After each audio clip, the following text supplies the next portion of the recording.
Good morning guys, কেমন আছো তোমরা? আই হোপ তোমরা ভালো আছো, আমিও ভালো আছি। দেখো গাইজ, আমরা ব্রেকফাস্ট করে নিয়েছি। ব্রেকফাস্টের পর দেখো আম খাচ্ছি। এটা আমার বাবার বাড়ির গাছের আম। দেখো আমার ছেলে বসে খাচ্ছে। চলো গাইজ, তোমাদের সাথে পরে দেখা করছি।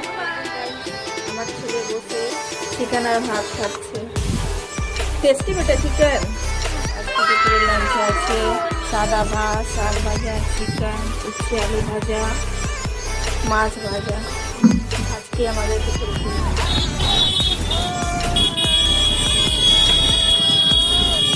গাইস, এটা আমাদের পাড়াতে হনুমান মন্দির আছে। ওখানে অনেক বড় যজ্ঞ হচ্ছে, তাই ওখানে দেখো পুরো রোডে লাইট সাজিয়েছে। দেখো কত ভালো ভালো সব লাইটগুলো লাগিয়েছে, কত সুন্দর করে সাজানো আছে। দেখো অনেক বড় যজ্ঞ হচ্ছে। ভিডিও এন্ড করছি গাইস। যদি আমার ভিডিও ভালো লাগে, লাইক, শেয়ার এন্ড সাবস্ক্রাইব। চলো নেক্সট ভিডিওতে তোমাদের সাথে দেখা হচ্ছে। Bye bye.